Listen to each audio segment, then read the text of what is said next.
My name is Ricky Zip, and I co-wrote No Direction Home. My name is Chris Peterman, and I also co-wrote No Direction Home. And this is an interview about the writing process and how we as 5 to 1 Theater Company take a script from its very initial beginnings to its full production on stage. First question. Where did the idea of No Direction Home come from? What is the essence of the show? It came a couple years ago when I was listening to a Carole King song called Smackwater Jack. And it's actually like a really upbeat song in a weird way, kind of bluesy. And it's about this man who goes down to a chapel and kills the congregation. And it kind of just tells this long story about him getting arrested and so on and so forth, and him getting hung at the end. And I just thought, what would happen if we like flipped that? What would it require for that story to be told kind of today? And we changed some things around. It's obviously much heavier than, like, the play is much heavier than the song, but it's funny if you actually listen to the song, all the bits like are in there. Like the Undertaker is a big part of it, the sheriff, and obviously like the main character. Yeah, and so basically, like, coming off those Scary Reds, we have this idea for our company that we don't want to really be pigeonholed into comedies or dramas or anything. With our first play, Kill the Mic, it was kind of a quasi-comedic drama. Then those Scary Reds was really like a comedy, and then this one we just wanted to go for a straight drama. Kill the Mic was definitely a straight drama. Well, you know, there's nothing funny about Kill the Mic. It was about a comedian. So Ricky calls me up and he pitches me this idea from the Carole King song, and I was like, that sounds good. And so initially, like, there was a few things we wanted to accomplish with this. We wanted to like bring the essence of like characters to life, to like put in moments of silence, but they actually reveal character. Like, yeah, I think so. A big inspiration for it would have been There Will Be Blood, and kind of like the paciness of the movie and how, you know, it goes like 12 minutes or something without a piece of dialogue being spoken. And that was kind of the idea for the script, is to kind of have these moments, and instead of like take a story that's extremely plot heavy and push the plot forward, the idea was kind of tell the audience what happens in the beginning of the play and show them that in the first 5 minutes, and then see how each one of these characters unravels as the story unravels. And obviously it's shaped up in different ways, but I think another motivation is coming off of like Kill the Mic and those Scary Reds. I guess were very like politically like heavy in the terms of like it being fueled by politics, whereas this one was definitely more fueled by like a story. I don't know, that was my take on like the difference in between writing these ones versus the other ones, is we were like talking more about Yael and Hezekiah and the plot and Athaliah than we were talking about, you know, what joke should we make or what point are we trying to make here, which was a lot of Kill the Mic and those Scary Reds, was figuring out, politically speaking, like what were we trying to say.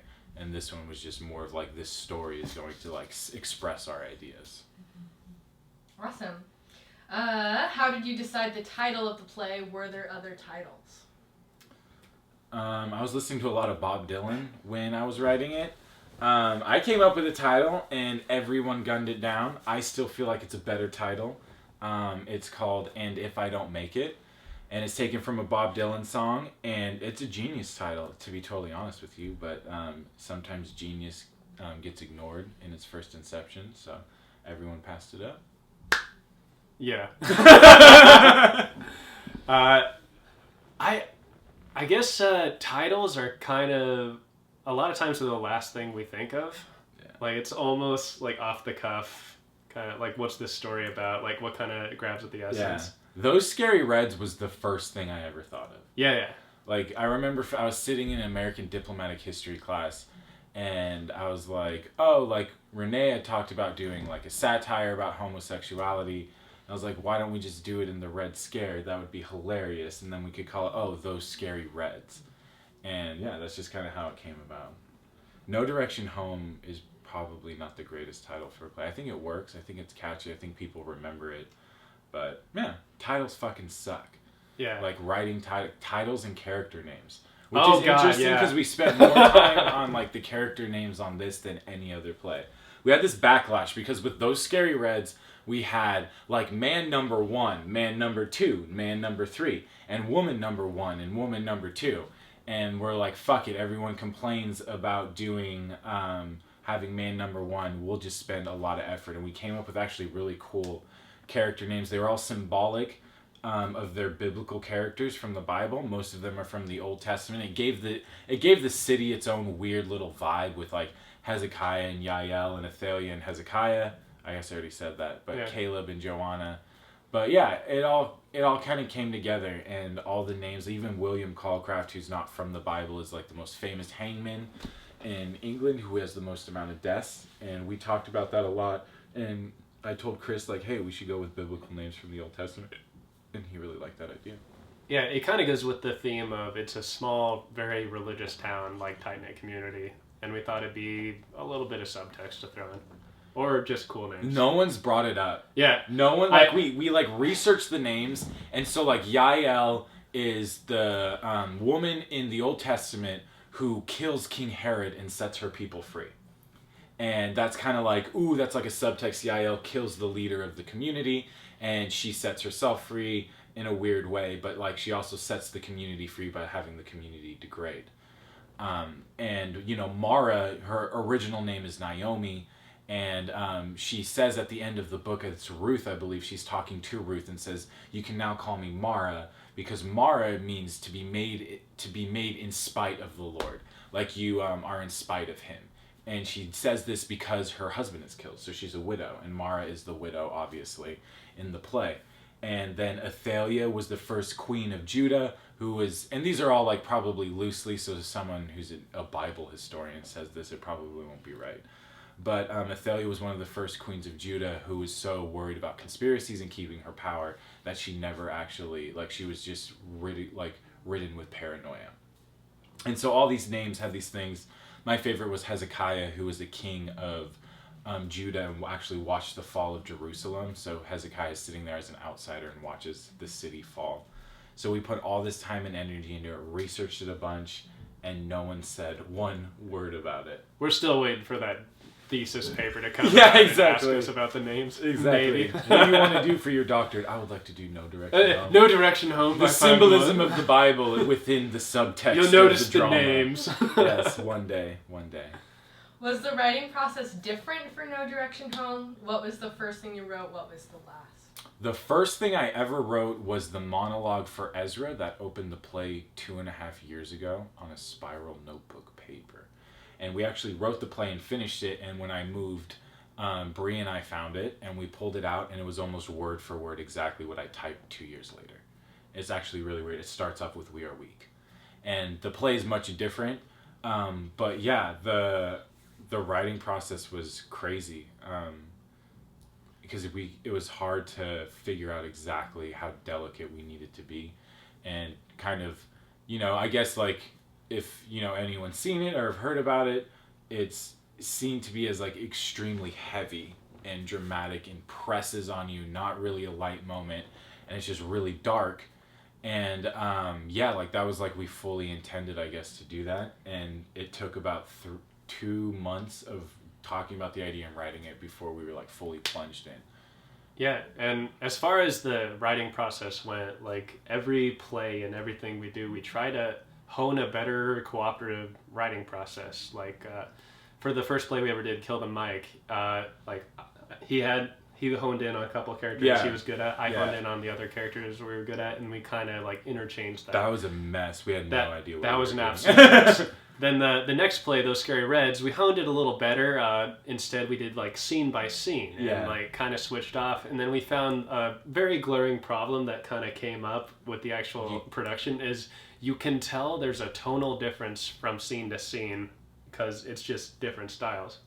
So this one, we really tried to make it a cohesive document, and we had Ricky had a master copy. And that I just kind of we'd kept submit working proposals. and working. Yeah, and as soon as we'd finish it, we'd both go through it, like pull out things we liked or didn't like.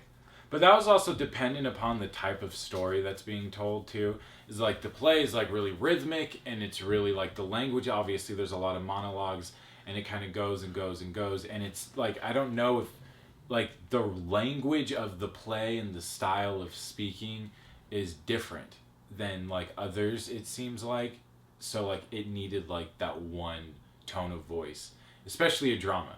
Like, I think if we did a comedy again, we can still divide up the scenes and have people write it. But a drama needs that clear, consistent, just tone all the way through it. Oh, yeah. So what was the last thing you wrote? The last thing we wrote... That was the final... Well, sounds cliche, but that final scene at the end. Yeah, so the last thing we wrote was the very, very end. Yeah. Which is like, on the script, it's a half a page, but it opens up to play a bunch, which was Caleb's interaction with Hezekiah, where he hands him the address, and then Caleb goes and says his line, you must sacrifice, God himself gave his son. And But that was something you wrote even after rehearsal started, right? no, that was after the first read-throughs. Yeah. So after the first read-through, we changed the character around, we cut a bunch of stuff, we even honed it on the plot more, because so like the original one was like Yael became pregnant, and this one we kind of like got, like the next draft we kind of got rid of all that, and like no, she was like raped by Ezra, and that's the story of those two. It wasn't always that. I think Bree was like, guys, you just have to go for it. Like we were just kind of trying to subtly Dance talk around the subject, yeah. and it's just like we had to just dive on in and swim, otherwise it was not going to work. What was the most challenging thing about writing this show? What was the easiest? The hardest thing is that Chris is a terrible writer. So trying to muddle through his commas and half sentences and able to come up with some coherent idea to include in the script was very difficult. It took many hours. I found that reading through the script and just seeing the sheer level of pretentiousness Ricky put into each and every monologue, and secretly cutting them out. Yeah. The real original title was La Vie en Rose 2. Oh my god. But Chris did not go for it. I don't know. It's all fucking hard. Like, it's 80 pages. Like, it's difficult. It's getting easier, though.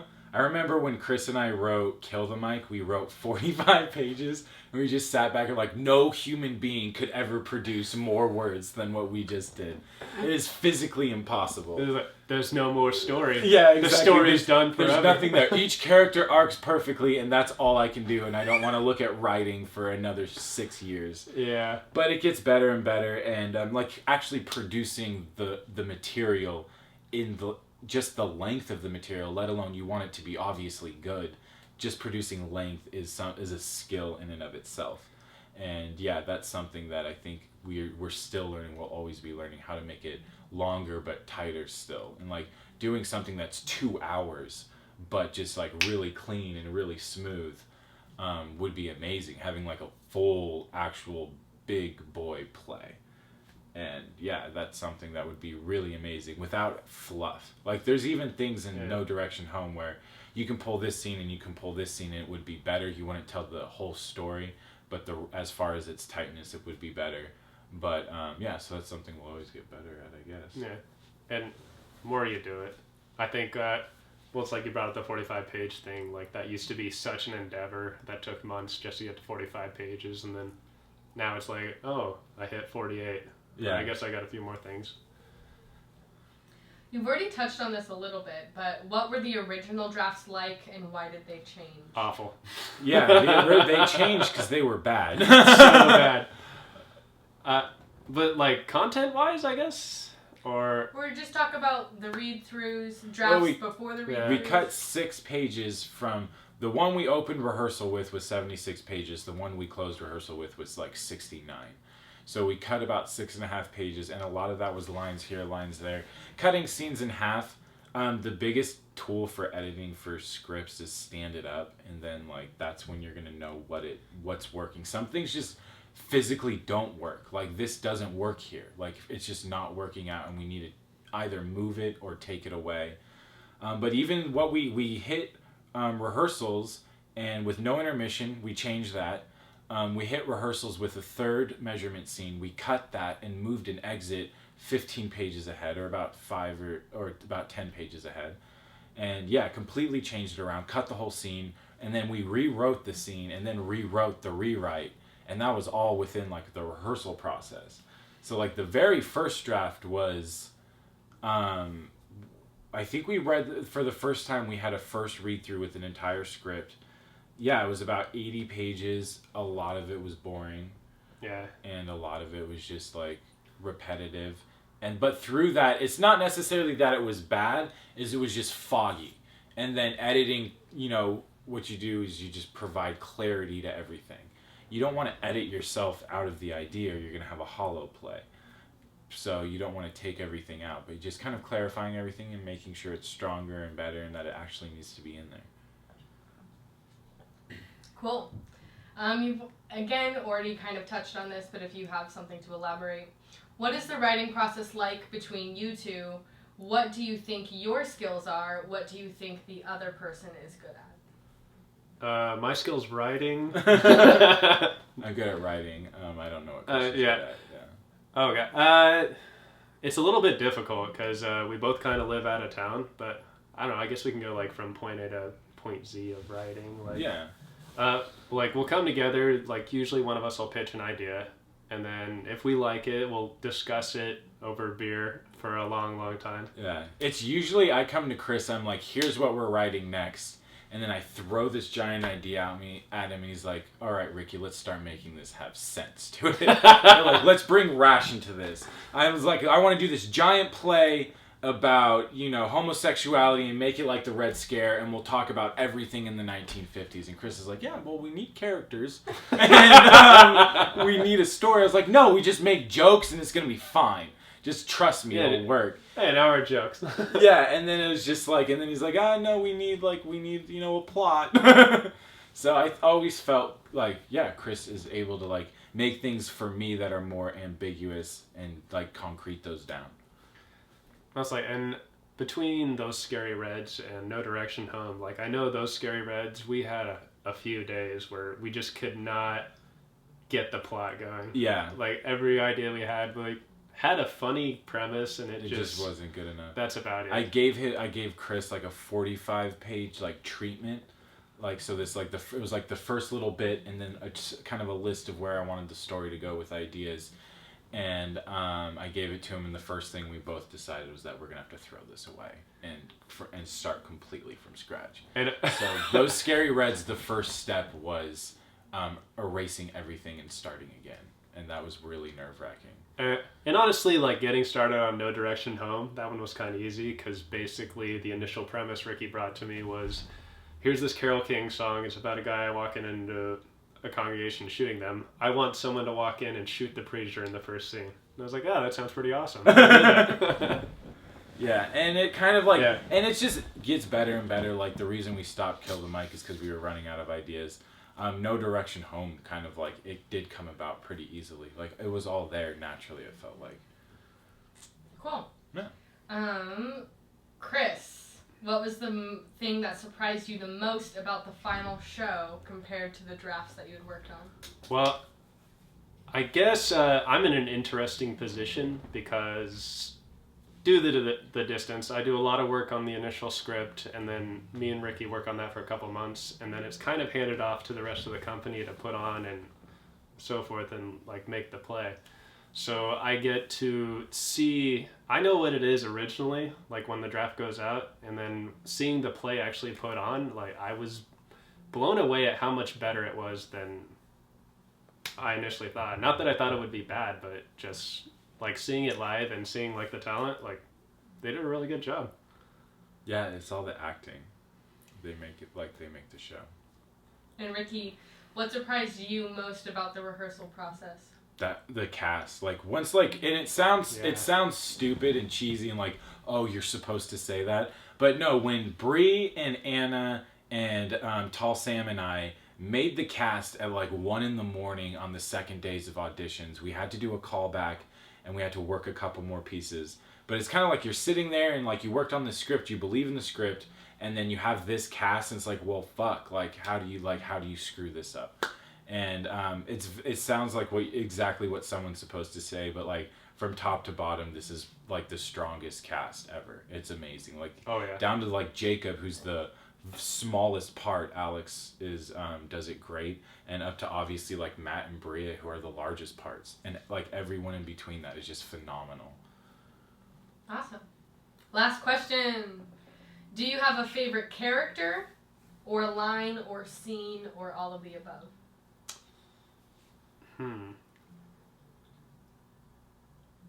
honestly, like now, in a month I will. Now I'm so fucking sick of it. Like staring, I love it, and you guys do a great job. But like staring at it for 6 months, starting writing it in June, and then you like July and August, and edit it all of September, and like and then rehearse it in September, and then run it all through October and November. Like you get to the end of it where you just can't stand looking at it anymore. But I think I really like all the characters. I think yeah, I think Joanna became one of my surprise hits. Yeah. I think all like she was the character who I was kind of like, I don't know about this, but Amanda did a great job with her. Obviously, like I liked it all. Like Hezekiah was great, came out great. We were really worried about that because it was kind of this broad stroke with a character where we knew we kind of had the religious community down, and we had Yael's character down, and then Hezekiah was kind of this outcast who's kind of playing the middle for a little bit, and then he starts supporting, and he has that huge long curse, and like the curse could have been very cheesy very quickly, and we kept that contained. So yeah, there's a bunch of little things, I guess, but it is a joke, but honestly now it's like, whew, like it'd be nice for it to be over. Yeah. God, I think like I like a lot of the one that kind of surprised me from Paige to like on stage was actually Athalia. Like writing her and like going through her a lot. Like a lot of the writing process, I was like, might have to cut her out someday. But actually seeing her on stage and like the way oh my god, she was awesome, and I was like, man. Do you have a favorite line or scene? I think one of my favorite lines is I love the last line. Like it sums up the play perfectly. It's a nice little like kind of like you just tie the little ribbon and just like give it off to everybody. Like here you just kind of get the present, you put it in there and you package it up and just boom, there's the plate. Like fucking like. Well, and what's the last line? The last line is you must not shy away from sacrifice. God himself gave his son. Oh yeah. And that's just, and Caleb does it, and the Burke does it great, and just that little moment afterwards, and just boom. I have favorite lines from every character. I think like one of my favorite lines of Yael's is when the blood hits the wooden floor, you can't change that. That was one, just like the way it comes out, the rhythm of that line, and like just how it sounds, it works. I think kind of my favorite scene / line was Hezekiah's monologue describing his family's past and the curse. Yeah. Like he talks about how like his grandfather, his grandfather used to be a mortician, and then he accidentally buried someone alive, someone's child, and then that was like what gave them the curse because of the mother.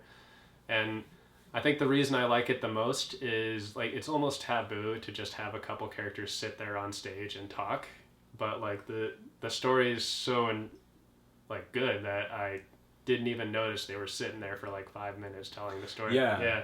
And like that was one, so that was like, I guess in the like what was great about writing it is writing that monologue was one of the funnest things I've ever done, because like it was fun building the whole history of that. Yeah. So I guess one of the funnest things about writing like the script in like the early days, just getting going, just beginning, we came up with the idea, had the phone conversation, which was like the day after those Scary Reds closed.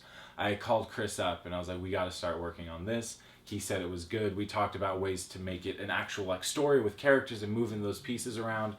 Was researching about undertaking, learning about the history of all that, and then building that into the play, and we built it into the scene, and we kind of let the actual real history of undertaking kind of play the scene. And all Hezekiah does is talk about it in the context of his family. And like that coming to life was probably one of my favorite things, because you see it come from literally being, we're going to have an Undertaker character. Well, fuck, we better do some research. Yeah. And then we researched about undertaking. I remember going to New Morning Bakery for like 6 hours and researching it, finding books and reading those. I found like academic articles on like, is it JSTOR or whatnot about it. And did all this stuff, wrote down these notes, emailed them Chris, he read them all, we talked about it, and then we built that scene. And that was one of my favorite parts of it. Is all it is the history of undertaking. And even how Matt then takes that and delivers those lines and makes it interesting is like that's kind of the whole like, oh, from the seed to the fucking tree. Like it's, oh, it was, here's this idea that we didn't even know about and we had to research it. And then Matt goes out there and destroys it, and it's just amazing. Cool. Yeah. Any final thoughts? Is this going on before or after the show? It's up to you. Come see the show if the show's still open. Thank you to everyone who helped us out. Yeah. Thank you to the entire cast. Thank you to OSU, Jimbo Ivy, and all the dope ass people that are at the Majestic holding it down. Yeah. What he said times 2.